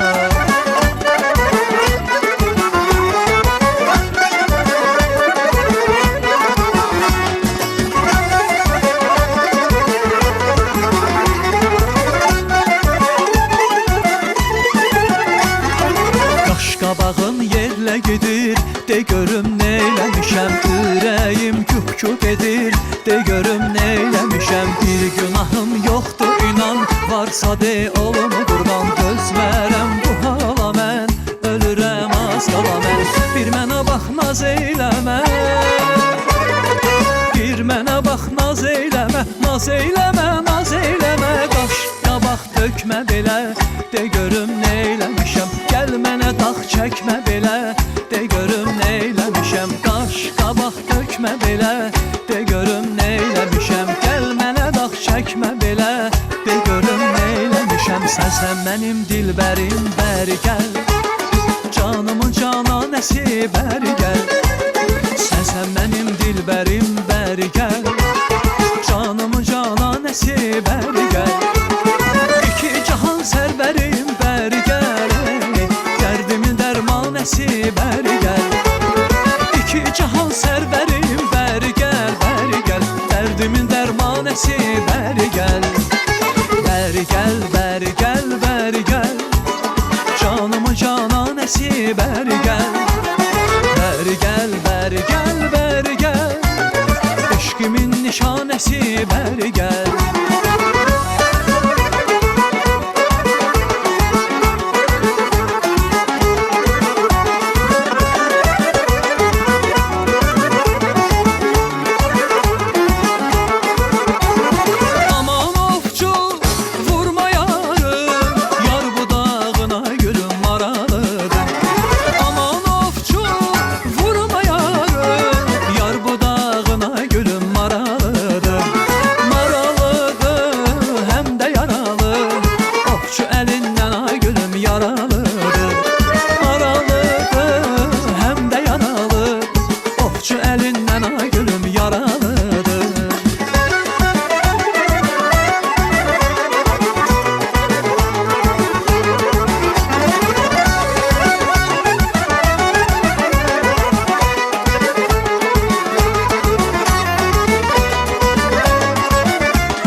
Təşəkkürümüzü bildiririk. Mükəmməlsiniz. Burada biz xoşuma gəldi, ona görə gəldim bura. Azərbaycan dilini gəlin bacımız öyrədib. Adı necə idi gəlin bacınız? Samida. Samida xanım öyrədib. Rəqsi də Rəqsdə xanım öyrədib. Gülnar xanım. Sən artıq mahnılar oxuyursan ha, belə şey eləmə. Artıq mahnılara keçmisən. Bek vokalını eləyir də burada. Maşallah, maşallah hər tərəflisən. Bu nə istedaddır, bu nə gözəllikdir Tez belə. götür ananda. Rəssam olduğumu demədən göstər. Həqiqətən mükəmməl dişlərim. Qoy bir müəllimimizdən soruşum, mikrofonu götürüm. Hə, Nazar müəllim. Yox, yaxşı. Siz dəyərləndirin. İncə sənətlə işləyir, hiss eləyir də. İlk dəfədən alındırdı. Bu nədir indi? Aksesuar qabı. Hə, belə özü dedik. Aksesuar qabı, yəni nəsə bir şey qoymaq içinə. Görürsüz, yaradıcı insan olduğunu demədən göstər. Həqiqətən mükəmməlsiz. Yox, çox rahat elədi. Hə, təəssüratlarınız nədir? İlk dəfə ki. İlk dəfədir. Həqiqətən efirdə özdə ilk dəfədir. Hə, mükəmməl, əla. İndi bunu Xoşuma da gəldi. ayıraq qoyaq Humay xanımın adına. O hapsi yox. Bəli, növbəti insanları da dəvət eləyəcəyik bura sevə-sevə. Mətanət xanım, istəyərdinizmi burada stres atmaq, hə? Sizin bacarmadığınız iş var Mətanət xanım. Siz o cür işləri bacarmısınız. Bu nədir ki sizin üçün? Humay xanım, istəyəcəm siz əlinizi yumaq üçün keçid eləyəsiniz. Nazar bəy də bizim dəyərli qardaşımız bunu bir hazırlasın. Hə, Humay xanımın adına bir kənara qoyaq. Hə, Qəşəng, maşallah. çox gözəldir. Bir də Gülnar xanım bayaq mövzulara toxunuldu. Bizim bu uşaqlıq dövrümüzdə misal üçün hobbilər var idi. Mən misal şəxsən özümdən deyim. Məsələn, marka yığırdım albomlara. Sonra futbol ulduzlarının şəkillərini kolleksiya olaraq gedirdik, saqqızları alırdıq. Turbolar var idi, maşın şəkilləri. İnandırım sizə indiyənə qədər məndə onlar evdə qalır. Mən necə həyəcanla onları yığırdım. Onların 1-dən 70-ə qədər rəqəmləri var idi. Oradan saqqız alırdım, buradan saqqız alırdım ki, mən o kolleksiyanı tamamlayım və sonunda necə xoşbəxt olurdu insan. Kibrit qutularının Bəli. üst qabıqları var. Ondan oynayırdıq belə. Fərqli kibrit qutuları var. Qaytarım mən siz 90-lara. Oy. Yığırdıq onları, biz oynayırdıq. Həqiqətən o dövr yaxşı uşaqlar idi. çox İnşallah Bəli, yaxşı bəli. gedirdi həmin dövr. Necə onu oynayırdıq biz? Birin mən, birin qarşı Bu tərəf. dövr də gözəldir. O dövr yaxşı deyib dayanır. də Bu dövr PUBG hamısından oynayırlar da. gözəldir. İndi də Peki biz vay, vay, bu dövrü gözəlləşdirməyə çalışaq. Mətanət xanım, siz nə nitqləri düzəltmişsiniz? Bu burada gəlib düzəltmək nədir ki sizin üçün? Verin o incə zərif əllərinizi mənə getdik. Getdik məhz aparıram master class üçün Nazar bəyin yanına. Hə, sizin bacarmadığınız iş mi var Mətanət xanım? İstəyəcəm bax elə qoyun, əmanət burada qalsın, üzük. Hə, olsun. Siz orada master classa nə göz artıq hazırlandı. Bunlar da mənə əmanət. Mən də burada Hacıqulu bəyə suallarımı səsləndirirəm. Çünki Hacıqulu bəy həqiqətən Azərbaycanda çox tanınmış bir olimpiya müəllimidir. Və bir olimpiya müəllimi olaraq istəyəcəm fikirləriniz mənə çox maraqlıdır. Beynəlxalq olimpiadalarda hazırlıqların şagirdlər üçün nə kimi faydaları var ümumiyyətlə? Əslində çox faydalar var. Mən indi daha çox məntiq və riyaziyyat olimpiadalarını hazırlaşdırıram. Öz sahəmdən deyə bilərəm ki, istənilən halda dərs baxımından keyfiyyət artır. Məktəb dərsinin keyfiyyəti artır, çünki məntiqi düşünmə tərzi ona gətirib çıxarır ki, uşaq başlayır hər bir şeyi analiz eləmək. Bizdə öyrənmə, belə deyim də, yaxşı oxuyan uşaqların 99%-i o nəticə olaraq 5 alanlardan, indiki dövrdən 10 alanlardan söhbət gedir. Onlar reallıq budur ki, çoxsu əzbərçidir. Əzbərçi olmayan adam tam da %100 nəticə göstərə bilməz. Aydın. Çünki analiz edən adam daha çox səhvlər üzərindən öyrənir. O gəlir, baxır, deyir ki, hə, bu niyə belədir? Amma bir də var ki, mən sizə deyim ki, bu belədir. Siz də bunu belə yadınızda saxlayırsınız, hər yerdə təkrarlayasınız. Amma heç vaxt sual verməyəsiniz ki, hə, bu niyə belədir? O həyatda çox faydalıdır. Bu uşağın şəxsin özünə faydasından söhbət gedir. Amma belə baxanda bizim uşaqları göndərdiyimiz beynəlxalq riyaziyyat məntiq olimpiadaları, bunlar gələcəkdə bilirsiniz ki, indi bu dəqiqə valideynlər bir çox istəyir ki, uşaqları gələcəkdə xaricdə təhsil alsın. Ondan ötürü bir çox universitetlərdə sadəcə IQ, SAT imtahanlarında da və s. məntiq sınaqları, riyaziyyat və s. ehtiyac olur deyə məcbur o uşaqlar gələcəkdə buna hazırlaşır. Amma beynəlxalq olimpiadalara indidən hazırlaşıb orada yer tutmaq, bu ona gətirib çıxarır ki, siz gələcəkdə heç onlara ehtiyac olmayacaq. Sizin yaxşı bir bəlli ingilis dili səviyyəniz varsa və riyaziyyat məntiqiniz varsa, siz dünyanın istənilən universitetinə qəbul ola bilərsiniz. Bayaq ixtisas seçimindən danışdıq da. Bayaq indi bizim dəyərli Fərid qardaşımız da dedi ki, mən zamanında, yəni ailəmin istəyinə görə iqtisadiyyat sahəsinə yönəlmişdim. Amma düzünə qalsa mən iqtisadçıyam. Amma yəni öz seçimim olubdu. Mən uşaq vaxtında istəmişəm. Düzünə qalsa əvvəl mənə bank sahəsi çox maraqlı gəlirdi. Özümü o sahədə gördüm. Daha sonra belə deyək də kumirim olan insanlar bank sahəsində, bu iqtisadiyyat sahəsində, maliyyə sahəsində, idarəetmə sahəsində oldu. Mənim öz seçimim idi. Hal-hazırda elə layihə rəhbəri olaraq da burada da müəyyən qədər yəni oradan aldığım təhsili burada yəni tətbiq edirəm. Hə, tətbiq edirəm, nə yalan deyim. İstəyəcəm sizdən soruşum. İxtisas seçimi zamanı hansı səhvlər eləyənlər daha sonra peşman olurlar Hacıqulu bəy və bu səhvlərin qarşısını almaq üçün, yəni peşmanlıqdan sonrakı səhvlərin qarşısını almaq üçün mütəxəssislərin, yəni öncəsində ixtisas seçimlərində nə kimi dəstəkləri olur, nə kimi müdaxilələr olur? Biz Azərbaycanda mütəxəssislərə biraz belə deyim, dırnaqarası yanaşırıq. Nəyə görə? Baxın, adi bir şey deyəcəm. Avtomobil sürmək üçün hər hansısa bir təlimə getmək lazımdır. Düzdür, mütləq. kimdən öyrənmək lazımdır. Usta olanlar kimdən öyrənirlər. Müğənnilər müəllim yanına gedir, öyrənir. Amma biz düşünürük ki, misal, bayaqki məsələyə gətirəcəm, çıxardacağım. Ana, ata olmaq üçün hər hansısa bir təlimə, hər hansısa bir öncədən nəyisə öyrənməyə ehtiyac yoxdur. Yəni, bu təbii bir şeydir, biz yaxşı ata-ana olacaq. Belə bir şey yoxdur, hər şeyi öyrənmək lazımdır. İxtisas seçimi məsələsində səhvlər çoxdur. Birincisi, şagirdin və valideynin elədiyi səhvlər var. Bunlar Fərid bəy demişkən, misal üçün, uşağın özünün nəyisə həvəsi var. Həvəslə bitmir, təbii ki, qabiliyyət və bacarıq olmalıdır. Bunu valideyn görməlidir. Bəzən valideyn görür ki, uşağın həm qabiliyyəti var, həm bacarığı var, həm istəyi var, həvəsi var. Amma yenə də ya keçmişdən özünün yerinə yetirə bilmədiyi arzuları öz uşağında yerinə yetirməyə çalışır. Mən iqtisadçı olmaq istəmişəm, ola bilməmişəm, istəyirəm ki, uşağım olsun. Bu bir. İkinci hal nə baş verir? Mən iqtisadçı olmuşam, yaxşı pul qazanmışam, mən istəyirəm ki, mənim uşağım olsun. Yəni onun fikirləri, uşağın fikirləri önəmli gəlmir. O elə olmayacaq. Yəni onun özünün o qabiliyyəti, istedadı, bacarığı və həvəsi yoxdursa, o istiqamətə getməyəcək, onsuz da o diplomu əlində olsa da. Ona görə yaxşı olardı ki, əslində təhsil sistemində belə bir şey olardı. Misal 8 illik təhsil sistemi, ondan sonra hamı öz istəyi, bacarıq və qabiliyyətinə görə kolleclərə bölünərdi. Artıq orada praktiki nəsə görərdi. Çünki biz düşünürük ki, misal, mən düşünürəm ki, o işi görmək asandır. Qıraqdan elə görsənir. Gəlib işin içinə girəndə görürsən ki, bu çətindir və mənlik deyil.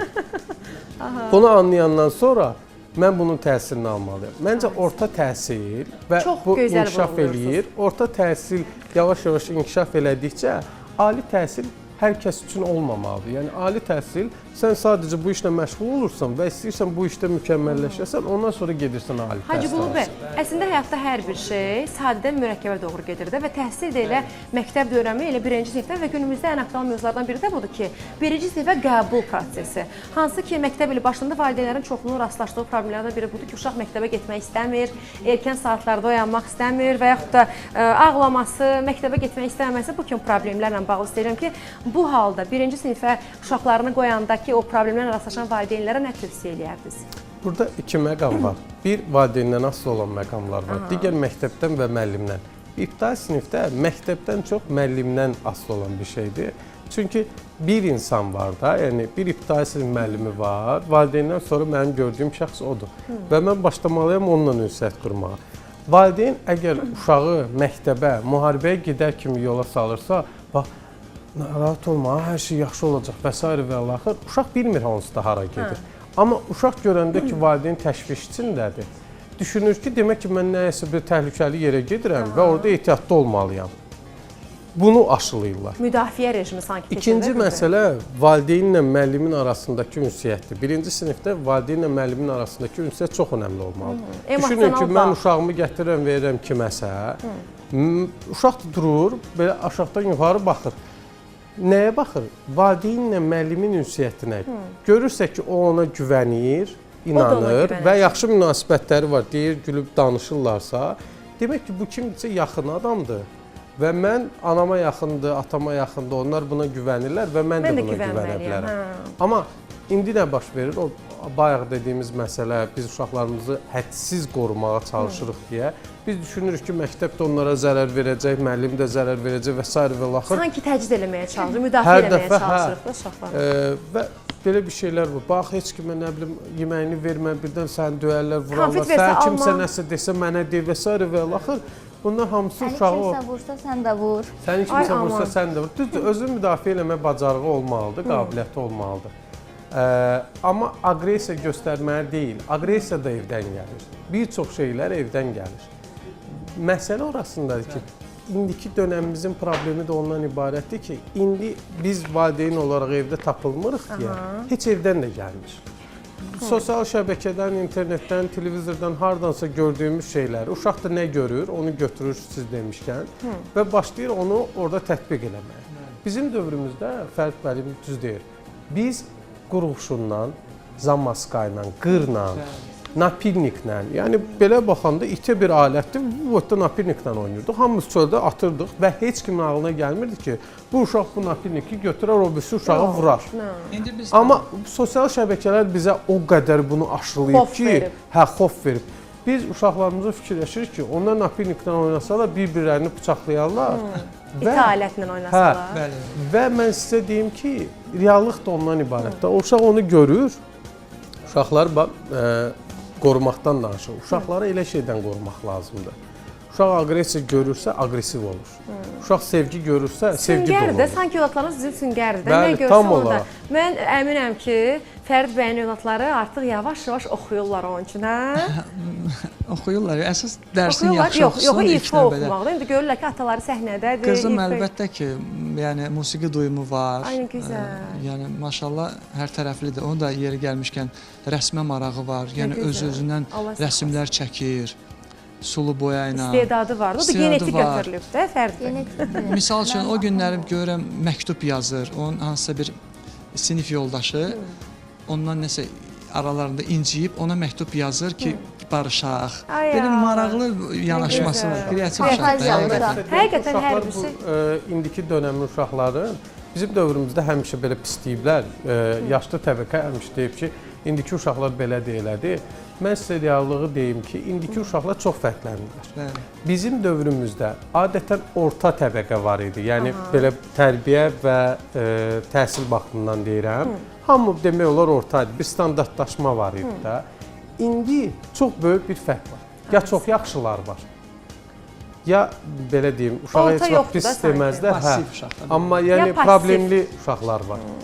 Bu da Sizin cəmiyyətimizdə qayğıya belə ehtiyacı olan olur. uşaqlar. Bəli, bəli. Cəmiyyətimizdə Bayaq belə bir olur. söz dediniz ki, mən oradan baxanda deyirəm ki, asandır. Həqiqətən elə düşünürsünüz ki, dulçuluq asandır. Yox, düşünmürəm ki, o asandır. Amma hamı Dediniz, digərinin dediniz, işinə, dediniz, gəlin yanıma. hamı digərinin işinə düşünür ki, yox, mən o misal çəkdim ki, hamı fikirləşir ki, qıraqdan Bilirəm, baxanda zarafat edirəm. asandır. Misal üçün dediniz, ay Mətənət xanım, mən belə bu qədərini gözləmirdim. Gəlin bir Yəni, bu kənarda super. baxaq. Həqiqətən Mətənət xanım, mən belə bu qədərini, eyb yox, mən sizin üçün mikrofon tutaram, sevə-sevə. Mən belə bu qədərini İlk dəfə idi, hə amma? Bəli, ilk dəfədir, amma bacarmadığım iş yoxdur siz demişkən. Maşallah, hə, siz oradasa bacarmanız iş yoxdur. Təfəkkür, təxəyyül gözəl inkişaf Ay, edir. sağ ol. Əslində bax bu cür belə deyim, duyusal motorika gedir də, nə Bəli, gedir? Loqopedik, psixoloji tərəfdən. Bəs bəy dedi ki, bəs stresi götürürəm falan. Bəs nə lamisə? Duyğu. Toxunmuşlar, Bəli, nə toxunmuşlar. gözəl. Əslində uşaqlar üçün də çox faydalıdır və mən istəyirəm elə Bəs qum dəyərli terapiya dedim Ay, ha sağ ol. uşaqlara. Bizim dəyərli illərin loqopedi, defektoloqu, psixoloji təcrübəsi, savadı olan bir dəyərli Mətənət xanım, istəyirəm sizdən soruşum. Bax uşaqların valideynlərinə bu cür master klasslara qatılmaqlarla bağlı Əlbəttə ki, uşaqların mesaj bilik və olsun. bacarığını biz qabartmaq lazımdır, onları göstərmək lazımdır. Baxın, aprel ayının 2-si autizm maarifləndirmə ayı çərçivəsində, yəni mən həmin demək olar ki, tədbirdə iştirak etdim. Orada valideynlərlə yanaşı uşaqlar, bax onlar nə gözəl musiqi ifa etdilər, nə gözəl arzularını söylədilər, nə gözəl bilik və bacarıqlarını Yəni, göstərdilər. autizm. Baxın, onlar xüsusi qayğıya ehtiyacı olan Bəli, uşaqlar, bəli, onlar bəli. xəstə deyil, amma Ay, valideynlərin sağ ol, təşəbbüsü, xəstəlik deyil. onların hamısına sertifikat verildi, demək diplom verildi, qəhrəman ana. Mən çox sevindim həqiqətən. Bilirsiniz nəyə görə? Çünki ana uşaqla əslində baxın, var da belə bir təhsil ocağı mı deyim, ya dərnək mi deyim, var belə uşaqlardan ötürü yaradılıb.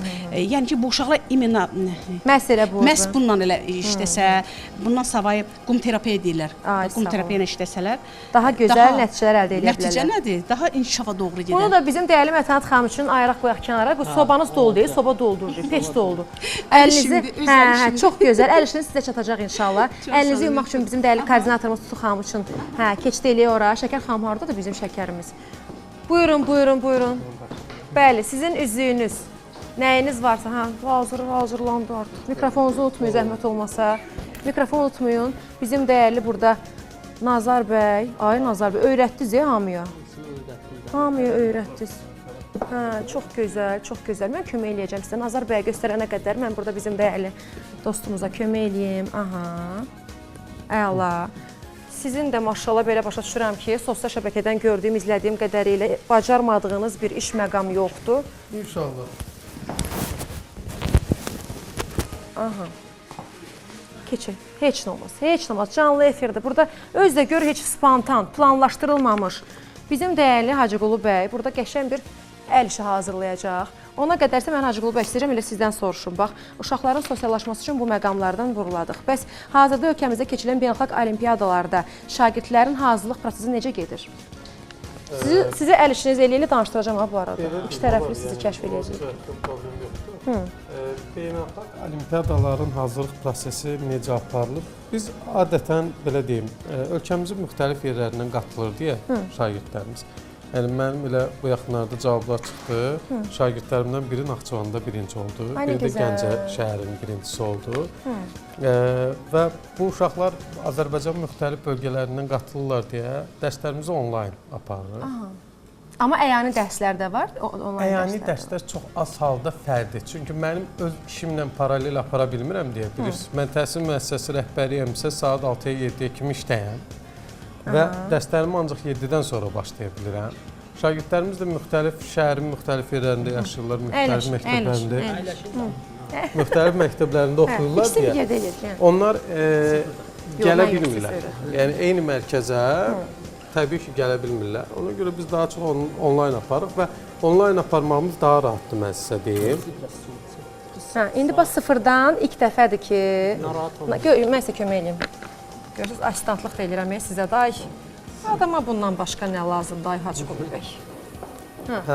Daha çox belə deyim, müxtəlif yerlərdən gəlirlər deyə biz onların dərslərini onlayn aparırıq. Amma onlayn aparmağımızın mən sizə deyim ki, çox faydası var. Çünki orada vizualizasiya çox önəmlidir. Uşaq sualı görməlidir. Ay, sağ olun. Uşaq sualda lövhədə çox göstərmək olmur onu uşağa. Və onu məcbur qalırıq, onlayn aparırıq və artıq şagirdlərimiz də onlayn təhsilə vərdiş eləyiblər. Bilirsiniz, pandemiya dövründən sonra başladılar daha çox onlayn keçməyə dərsləri. Bir də bir söz soruşmaq sizdən. Bax, elə peşədir də, bunun özü bir mükəmməl bir istedaddır. Mən düşünürəm ki, bunu hər kəs bacara bilməz, həqiqətən reallıq budur. Ümumiyyətlə, ölkəmizdə peşə məktəblərinə, kollec təhsili ilə bağlı müəyyən stereotiplər var. O stereotiplər bəs seçimlərə nə qədər təsir göstərir? Nəlbəki hazırlayır? Hacıqulu bəy, nə bilir? Çox təsir göstərir. Necə çox təsir göstərir? Belə deyim, bizim düşünülür ki, misal, kollec təhsili elə də faydalı deyil. Nəyə görə çox faydalı deyil? Çünki orada adətən qabiliyyət tələb edən peşələrdir. Əl qabiliyyəti, bacarıq və düşünülür ki, əl qabiliyyəti, bacarığı varsa, demək ki, çox şey eləməyə ehtiyac yoxdur, öyrənməyə ehtiyac yoxdur bu baxımından.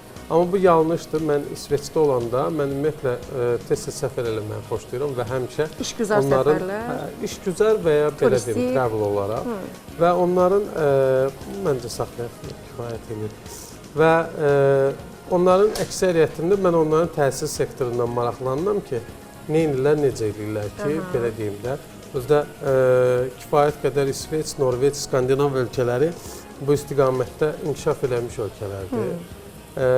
Bir çoxlarında qeyd olunur ki və gördüyüm ondan ibarətdir ki, artıq peşə sahibləri də təhsil almalıdır. Bəli. Misal, İsveçdə icazə verilmir. Sən yaxşı usta ola bilərsən. Amma peşənin təhsilini almalısan. Sən super usta ola bilərsən, amma heç kim sənə icazə vermir usta kimi işləməyə. Sən gedib ən azından 6 aylıq bir kurs keçməlisən. Onun tədrisini almalısın və ondan sonra sən usta ola bilərsən. Hacıqulu bəy, nə hazırlamaq istəyirsiniz orada? Mən heç özüm də bilmirəm nə hazırlamaq istəyirəm. Siz Allah nə hazırlamaq istəyirsiniz? Deyin, o istiqamətdə hərəkət edin. Əvvəlcədən bilsəm nə hazırlamaq istəyirəm, Nəlbəki daha oxşur o. faydalı olaram. Nəlbəki ola bilər, hə. Nəlbəki oxşur, hə. Bu limon sıxandır məncə. Limonska. Yaxşı mövzudur. Proqramımızın sonlarına doğru çatırıq. Dəyərli Fərid bəydən sonda ifa istəyəcəm. Mütləq onun gözəl avazını istəyəcəm. Amma sizdən istəyəcəm sonda soruşum. Sonda valideynlərə, seçim qarşısında qalan abituriyentlərə nə kimi tövsiyə verərdiniz? Ümumiyyətlə, düşünürəm ki, öncə şagirdlərlə, uşaqlarla, abituriyentlərlə özləri danışsınlar, məsləhətləşsinlər.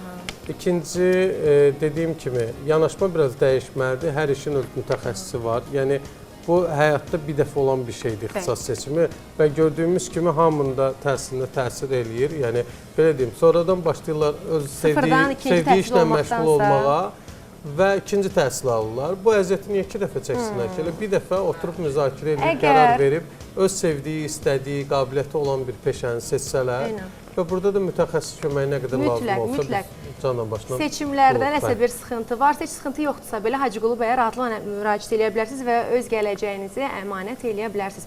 Hacıqulu bəy ilk dəfə şəxsən Yarasın. tanış olduq, amma çox böyük zövq aldım. Sizdən öyrəndiyim çox Təşəkkürlər. məqamlar oldu. Təşəkkür. Axırıncı olsun inşallah iştirakınız. Amin inşallah. Bizim dəyərli Nazar bəy. Sonda nə deyərdiniz? Nazar bəy Sən- hamıya kömək elədi. Hə. Mən Sizə kömək elədim, baxıram ki, siz özünüz mehr bilən eləyirsiniz, sizi narahat eləmədim o səbəbdən. Birazdan ifadə eləyəcəyik. Hə. Nazar bəy, siz nə deyərdiniz sonda? Mən nə deyim? Uzun ömür, can sağlığı. Vəssə, hamıya. Çox Əsas- təşəkkürlər. əsas Allah bu sizi sağlam mehriban olsun. eləsin. Sağ olun. Həyat yoldaşınızla, övladlarınızla Sağ olun. gözəl günləriniz olsun. Biz də inşallah gələcəyik Novxanıya. Sevə-sevə sizin emalatxananıza. Sevə-sevə. Qarşıdan yağ gəlir özdə, heç bir problem yoxdur. Hə, heç bir problem yoxdur. Deməli, Mətəd xanım, sonda sizin fikirləriniz bizə çox maraqlıdır. Qısa olaraq istəyəcəm bir cümlə ilə izləyicilərə tövsiyə verəsiniz. İzləyicilər tövsiyəm odur ki, bundan bir şey olmaz. uşaqlarınızla bir dildə danışın. Valideynlərə də yəni bu sözüm bəzən vaxt valideynlər uşaqlarla, ümumiyyətlə uşaqlar 3 dil arasında qalır. Azərbaycan, ingilis, rus dili. Bir Ona dil görə- olsun, ana dilimiz. Bəli, ana dilimizi öyrənəndən sonra uşaq hansı dili istəyirlərsə, Əlavə dil həmin kimi dildə bəli, öyrənmiş əlavə dil kimi öyrədərlər. Bir də kompleks yaratmasınlar. Uşaqlarda olan, yəni ki, bu çətinliklərə görə, eyni zamanda uşaqlarda olan bu nitq qüsurlarına görə, yəni çətinliyə düşüb özlərinə kompleks yaratmasınlar. Umay xanım, çox təşəkkür edirəm dəvətimizi qəbul edib gəldiyiniz Çox sağ olun, üçün. çox Sonda sağ olun. fikirlərinizi Mən də istəyəcəyik. Mən cümlə. istəyərdim ki, bəli, əslində bir cümlə deyil, çox cümlələr demək olar. Bütün abituriyentlərə, həvəskar kimi rəsm dərslərinə başlamaq istəyənlərə mütləq şəkildə deyirəm ki, həvəsiniz varsa gəlin. Mütləq, mütləq. Mütləq. Həvəsiniz varsa gəlin və həyatın hər rəngindən gözəl istifadə etməyə çalışın. Gözəl musiqilər dinləyin və bizim dəyərli Fərid bəy, çox dərin təşəkkür edirəm dərsimizi qəbul edib gəldiyiniz üçün, proqramımızı daha da gözəlləşdirdiyiniz üçün. Sizdən sonda istəyəcəm fikirlərinizi. Çox təşəkkür Daha sonra edirəm. ifanızı. Böyük məmnuniyyətlə. Necə deyirlər, siz efirə yaraşırsınız, efir sizə yaraşır. Hər zaman gözəl efirlərlə tamaşaçıların görüşünə gələsiniz. Çox maraqlı, fərqli, ab-havalı, gözəl bir efir təqdim edirsiniz. Bugün də o efirlərdən biri oldu. Ümidvarıq ki, tamaşaçıların da ürəyincə oldu. Çox Təşəkkür təşəkkürlər. edirəm. Sonda sizin ifanızla, necə ki sizin ifanızla günümüz daha da gözəl başladı. Elə ifa ilə də günümüz yavaş-yavaş yekunlaşır. Elə arxada gördüyünüz o gözəl mənzərə fonunda da sizə hər zaman arzularınıza, məqsədlərinizə çatmaq arzulayıram. Bugünlük bu qədər. Xudahafiz.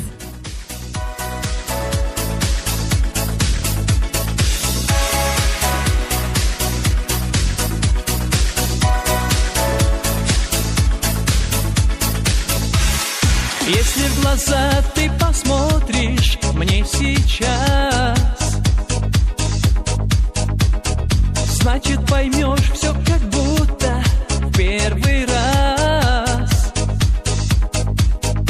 Я шел к тебе так долго, и признаться нелегко, что я прятал в сердце глубоко. Две души, два огня. Я помнил это, где бы ни был я. Две души, два огня. Все, о чем только может сердце хоть на миг согреться. Две души.